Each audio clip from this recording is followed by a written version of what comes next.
അപ്പോൾ രവിയേട്ടൻ വന്നിട്ട് ഞാൻ പറഞ്ഞു ഓപ്പണായിട്ട് നിങ്ങളുടെ മകളെ എനിക്ക് ഇഷ്ടമാണ്, ഞങ്ങളുടെ തങ്ങളുടെ ഇഷ്ടമാണ്, ആ മകളെ എനിക്ക് കല്യാണം കഴിച്ചു തരണം.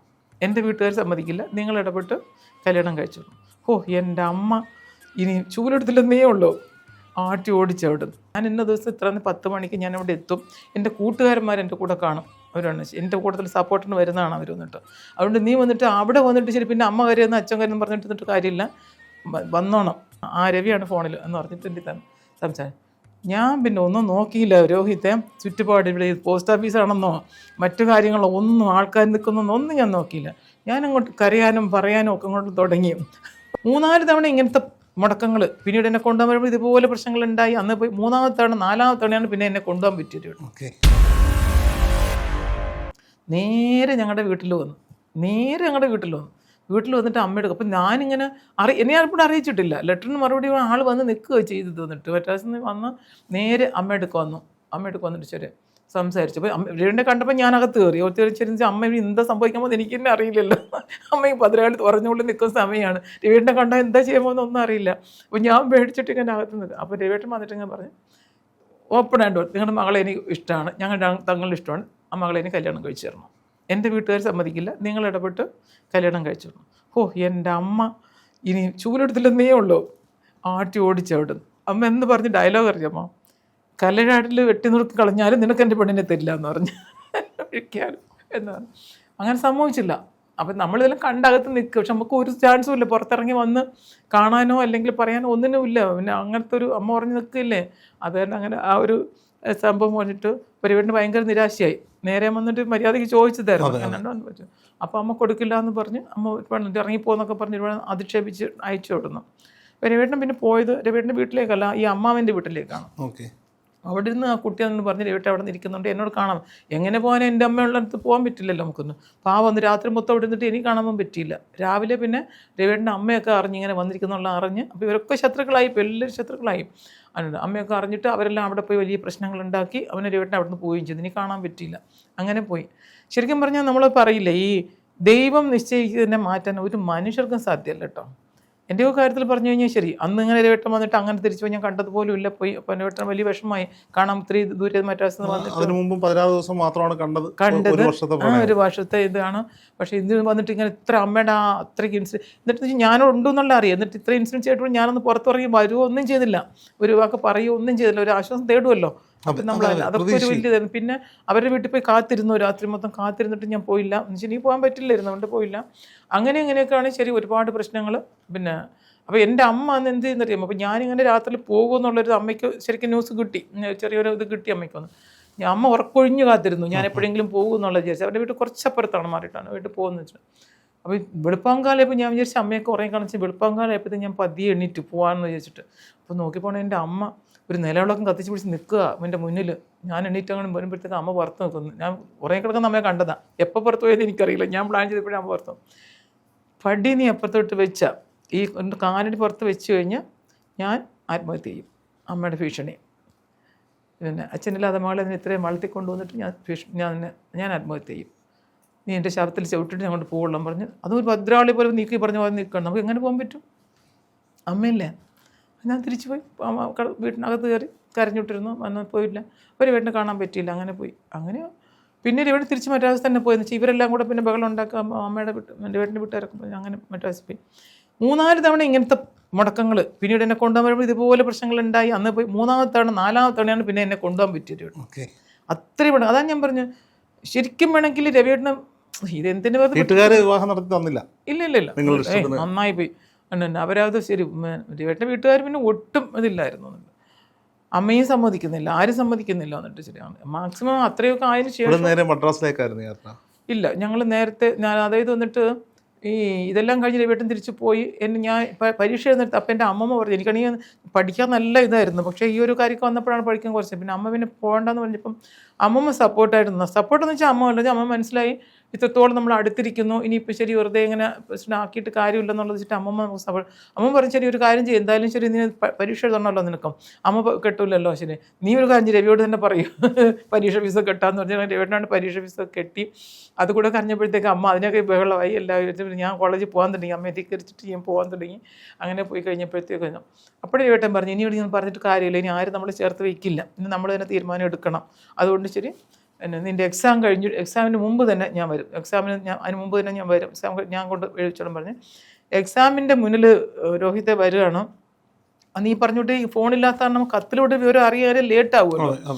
അപ്പോൾ ഇതിനിടയിൽ ഒരു പ്രശ്നം എന്ന് വെച്ചാൽ ഒരു എൻ്റെ ഏറ്റവും ഇളയ കുഞ്ഞു അമ്മയുടെ അനിയത്തി അവർക്ക് 10-24 വയസ്സായി, കല്യാണം ഫിക്സ് ചെയ്ത് ഇങ്ങനെ ഒരു ഡേറ്റ് ഫിക്സ് ചെയ്തിരിക്കുകയാണ്. അപ്പോൾ എൻ്റെ അമ്മമ്മ ഇങ്ങനെ കാണിച്ചിട്ട് മകളുടെ കല്യാണം ലേറ്റ് ആയിട്ടൊക്കെ അമ്മമ്മയ്ക്ക് ഒരു വിഷമം. നാട്ടിലെങ്ങാനും വന്ന് അവർ എറണാകുളത്തുള്ളവരാണ്, നാട്ടിലും വന്ന് ഇങ്ങനെ എൻ്റെ 16-കാരിയുടെ ഇതിനെക്കുറിച്ച് അറിഞ്ഞു കഴിഞ്ഞാൽ ആ കുടുംബക്കാരെല്ലാം കൂടെ വിട്ടിട്ട് പോയി കഴിഞ്ഞാൽ ഇവിടെ കല്യാണം ഇപ്പോഴും മുടങ്ങുള്ളൂ. അമ്മമ്മ ഞാൻ അത് പറഞ്ഞു. അത് കേട്ടപ്പോൾ എനിക്ക് ഭയങ്കര സങ്കടമായി. അതിന് ഞാൻ കല്യാണത്തിന് അറ്റൻഡ് ചെയ്യുന്നില്ല, ഞാൻ നിന്ന് കഴിഞ്ഞാലല്ലോ പ്രശ്നമുണ്ടെന്ന് വെച്ച് ഞാൻ വെറുതെയാണ്. എനിക്ക് കോളേജിൽ ഒരു റെക്കോർഡ് വാങ്ങിക്കണമെന്ന് പറഞ്ഞ് ഞാൻ അഞ്ചൽ കോളേജിൽ ഞാൻ പഠിച്ചു, സെൻറ്റ് ജോൺസിൽ പഠിച്ചു. അപ്പോൾ അവിടെ ഒരു കൂട്ടുകാരുണ്ട് ശാന്തി, അവരുടെ വീട്ടിലേക്ക് ഞാൻ പോയി. അങ്ങനെ അവിടെ പോയി ഞാനങ്ങനെ നിൽക്കുക എന്ന് വെച്ചാൽ നമുക്കൊന്നും അറിയില്ല.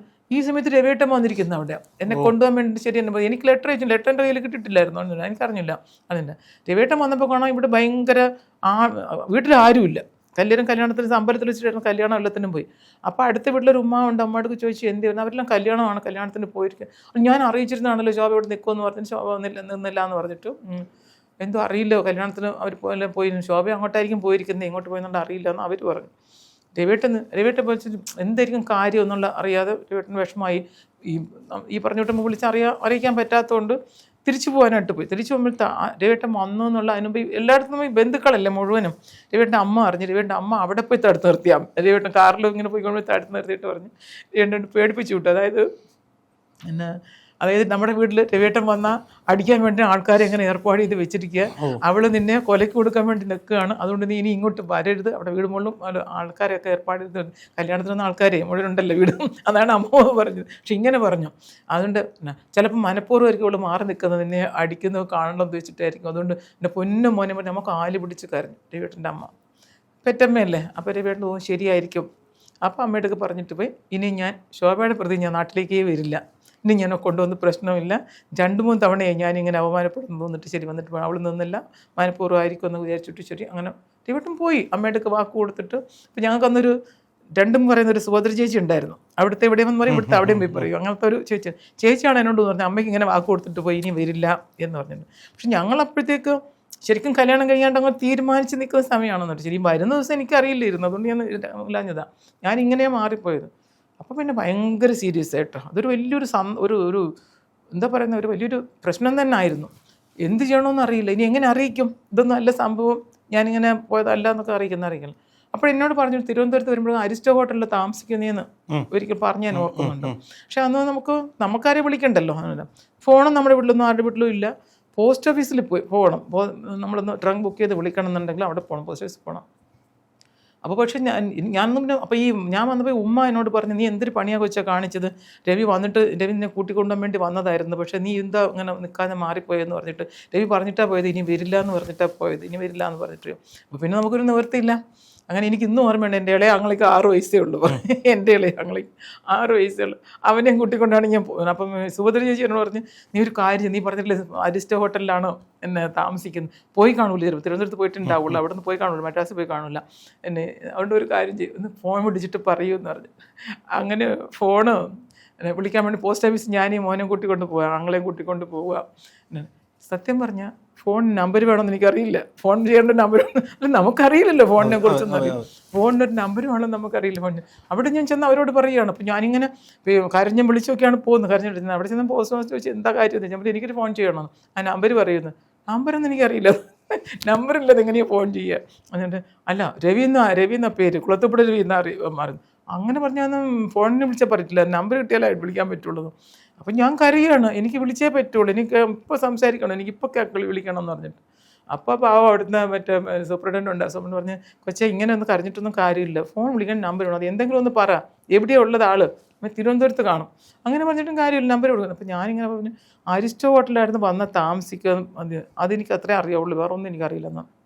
പാവം അവർ ഡയറക്ടറെ എടുത്ത് നോക്കി അരിസ്റ്റോട്ടൽ നമ്പർ കണ്ടുപിടിച്ച് അല്ല അവരെന്നെ അത് ഇത് ചെയ്ത് എന്തോ അറിയില്ല, ഭഗവാന്റെ ഓരോ നിശ്ചയം ഭാഗ്യം എന്ന് പറയണം. ശരി, അവർ ട്രങ്ക് ബുക്ക് ചെയ്ത് പെട്ടെന്ന് കിട്ടുകയും ചെയ്തു. കിട്ടിയത് രവിയേട്ടനെ തന്നെ. രവിയേട്ടനെ തന്നെ അവർക്ക് കിട്ടി. രവിയേട്ടനെ തന്നെ അവർക്ക് കിട്ടിയതെന്ന് ശരി അവർ പറഞ്ഞു. അവർ രവിയേട്ടനെ തന്നെ കിട്ടിയതും അവർ രവിയെ ഫോണിലെന്ന് പറഞ്ഞുകൊണ്ട് ശരി എൻ്റെ കയ്യിൽ തന്നു. അവൻ തന്നെ ആ രവിയാണ് ഫോണിൽ എന്ന് പറഞ്ഞിട്ട് എൻ്റെ തന്നു സംസാരം. ഞാൻ പിന്നെ ഒന്നും നോക്കിയില്ല രോഹിത്തെ, ചുറ്റുപാട് ഇവിടെ പോസ്റ്റ് ഓഫീസാണെന്നോ മറ്റു കാര്യങ്ങളോ ഒന്നും ആൾക്കാർ നിൽക്കുന്നൊന്നും ഒന്നും ഞാൻ നോക്കിയില്ല. ഞാൻ അങ്ങോട്ട് കരയാനും പറയാനും ഒക്കെ അങ്ങോട്ട് തുടങ്ങി. ഒരു വലിയ സീന്. അതിനുശേഷവും അതൊക്കെ മനസ്സിലാക്കിയത് ഞാനിങ്ങനെ പറയും സംഭവിച്ചൊക്കെ ഇങ്ങനെയാണ്, ഞാൻ അവിടെ നിന്ന് പോയത്, ഇങ്ങനെ കല്യാണം അവിടെ നടക്കുന്നുണ്ട് പോയതാണ്, എനിക്കറിയില്ലായിരുന്നു, അതാണ് ഇതാണ് മാട കൊടുന്നത് അങ്ങനെ ഒക്കെ പറഞ്ഞിട്ട് ഭയങ്കര കാര്യത്തിലും ഡയലോഗും ഒക്കെ എല്ലാവരും ഇങ്ങനെ നമ്മൾ അറിയുന്നില്ല കേട്ടോ.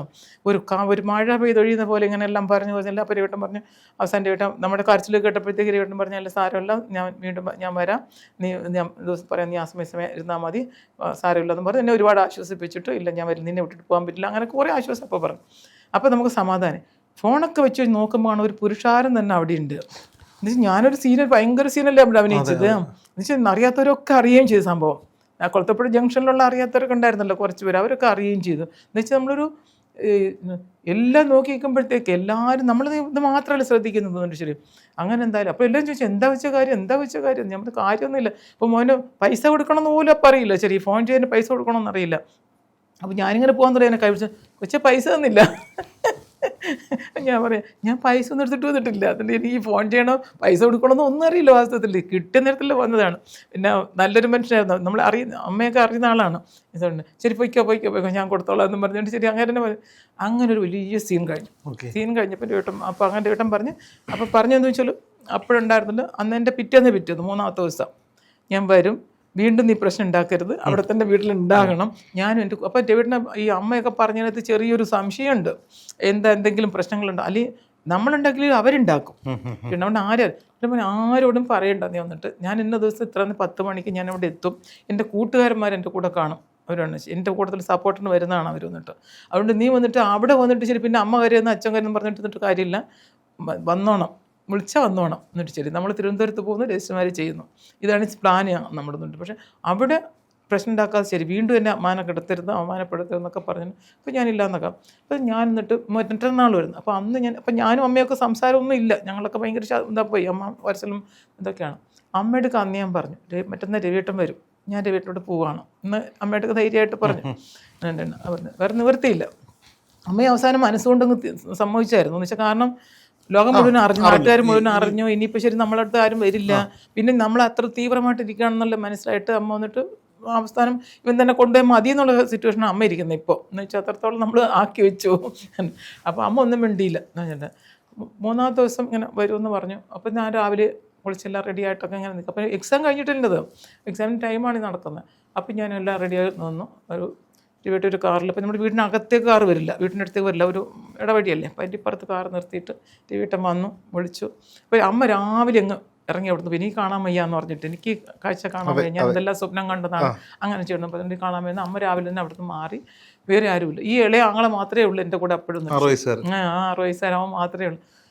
രവിയേട്ടൻ വന്നിങ്ങനെ വിളിക്കുമ്പം നമുക്ക് പോകുന്നുണ്ട് കാർ വെക്കണമെന്ന് പറഞ്ഞപ്പോൾ ഇവൻ കരച്ചിലും കൊണ്ട് ഇവന് മനസ്സിലായില്ല എന്താ ഒരാൾ വന്നിട്ട് ഇങ്ങനെ വിളിക്കുക, കൊണ്ടുപോകാൻ പെങ്ങളെ കൊണ്ടുപോയില്ലേ. അപ്പോൾ വന്നിട്ട് അവൻ കുഞ്ഞല്ലേ, അവനൊന്നും അറിയില്ല, അവൻ ഉറക്കൊക്കെ അറിയാൻ തുടങ്ങി പെങ്ങളെ കൊണ്ടുപോകാൻ. അപ്പോൾ എന്നെ യാത്ര ചെയ്ത് ശരിക്കും പറഞ്ഞാൽ ഞങ്ങൾ സ്വർണ്ണപ്പല്ലി ഉമ്മ എന്നാണ് പറയുന്നത്, ഒരു ഉമ്മ അവിടെ തൊട്ടടുത്തവർക്ക് പണ്ട്. പിന്നെ അവരാൾ എന്നെ ശരിക്കും പിന്നെ അനുഗ്രഹിച്ച് അയച്ചത് അവരാണ്. പക്ഷേ ഒന്നും പ്രശ്നമില്ല, നീ പൊയ്ക്കോ, നീ നന്നായിട്ട് വരും എന്ന് പറഞ്ഞിട്ട് ശരി. അത്രയും ആത്മാർത്ഥമുള്ളതാണ് രവി, അല്ലെങ്കിൽ വേറൊരാളാണെങ്കിൽ തിരിഞ്ഞിങ്ങോട്ട് വരില്ലായിരുന്നു. എത്ര തവണയാണ് ശരി ആ മനുഷ്യനെ നീ വെറുതെ ഇട്ടുണ്ടാക്കിയത്, അതുകൊണ്ട് വരില്ല. അത്രയും ആത്മാർത്ഥമുള്ള ആളാണ്, അവൻ ധൈര്യമായിട്ട് നീ പോയിക്കോന്ന് പറഞ്ഞ് ആ ഉമ്മാണ് എന്നെ ശരിക്കും പറഞ്ഞ് യാത്ര വെച്ചതും. അപ്പോൾ അത് കഴിഞ്ഞ് തിരിച്ചുകൊണ്ട് വരുമ്പോൾ ഞാൻ വന്ന് നോക്കിയപ്പോൾ കാറിൽ തടിയമായിട്ട് 2-3 പേര് എല്ലാം, പിന്നത്തെ സീറ്റുകൾ നിറഞ്ഞിരിക്കുക. നേരത്തെ പറഞ്ഞ പോലെ അടി കിട്ടുവാണെങ്കിൽ അടിക്കണം. ആരൊക്കെയാണെന്ന് അറിയാമോ രോഹിത്തെ? സർസപ്പിയുടെ മൂക്ക് വെട്ടിയ ഇതുണ്ടല്ലേ, അതിൻ്റെ കൊച്ചുമ സലീമ, പിന്നെ പത്മനാഭൻ എന്ന് പറഞ്ഞിട്ട് വേറൊരു ഇതാണ്, പിന്നെ സ്റ്റീഫൻ എന്ന് വെച്ചാൽ പേട്ടയിലുള്ളതാണ്, തിരുവനന്തപുരം ഏറ്റവും ഉണ്ട്. അതും തടിയന്മാരുന്നു. എനിക്ക് വസ്തുത്തിൽ പേടി അവരെ കണ്ടപ്പം എന്ന് വെച്ചാൽ. അപ്പോൾ എനിക്ക് കണ്ടപ്പോഴത്തേക്ക് ഇച്ചിരി എന്താ പറയണമെന്ന് അറിയില്ല. അപ്പോൾ രവിയേട്ടൻ ഫ്രണ്ടിൽ എന്നെയും ഫ്രണ്ടിൽ ഇരുത്തിയിട്ട് ഞങ്ങളിങ്ങനെ പോകണം. ഇതൊക്കെ രവിയുടെ വീട്ടിൽ അറിഞ്ഞ് വന്നപ്പോഴത്തേക്ക് ഞങ്ങളൊരു, അപ്പോൾ ഇവരെന്ത് പറഞ്ഞെന്ന് വെച്ചാൽ, പിന്നെ രവി എന്തെങ്കിലും പ്രശ്നം വഴി നിങ്ങളുടെ ചേട്ടന്മാരോ അനിയന്മാരോ ആരെങ്കിലും ഒന്ന് പ്രശ്നം ഉണ്ടാക്കിയാൽ ശോഭയും കൊണ്ട് നീ അങ്ങ് പോയിക്കോണം, ഞങ്ങളിവിടെ നിന്ന് കൈ നിൽക്കണം, പിന്നെ ചേട്ടനെ വെട്ടി അഭിനയനെ വെട്ടിയൊന്നും പറയരുത്, അതൊന്നും ഇവിടെ പ്രസക്തിയില്ല കാര്യം, നീ ശോഭയും കൊണ്ട് പോകുന്നു. പക്ഷെ എന്തെങ്കിലും പ്രശ്നങ്ങളൊന്നും ഉണ്ടായില്ല, ഇവർ അറിഞ്ഞില്ല, അതാ വാസ്തവം. അറിഞ്ഞപ്പോഴത്തേക്കും ഞങ്ങളെ സ്ഥലം വിട്ടു പോയി. അങ്ങനെ നേരെ കിള്ളിപ്പാലം, അത് രജിസ്റ്റർ ഇതുണ്ട് അതിന്. അപ്പോൾ അവിടെ ഫ്രണ്ട്സ് എല്ലാം റെഡി ആയിട്ട് നിൽക്കുക. തിരുവനന്തപുരത്ത് കിള്ളിപ്പാലം ഉണ്ട്, അവിടുത്തെ രജിസ്റ്റർ ഓഫീസിൽ വെച്ചിട്ടാണ് രജിസ്റ്റർ ചെയ്തിട്ട് അവിടെ ഒരു തൊട്ടടുത്തൊരു, അപ്പം ഞാൻ അയ്യപ്പൻ്റെ ഭക്തിയാണല്ലോ, കൊളത്തപ്പുഴ അയ്യപ്പനാണല്ലോ, അയ്യപ്പൻ്റെ ഇതാണ്. അവിടെ നിന്നാണ് മാലയൊക്കെ ഇട്ട് ആരുണ്ടായിരുന്നില്ല, ഒരു 2 കൂട്ടരുടെയും ബന്ധുക്കളൊന്നും അല്ല, ഒരു 7 ഫ്രണ്ട്സ്. അങ്ങനെയാണ് ഞങ്ങളുടെ വിവാഹ ജീവിതം ആരംഭിച്ചത്.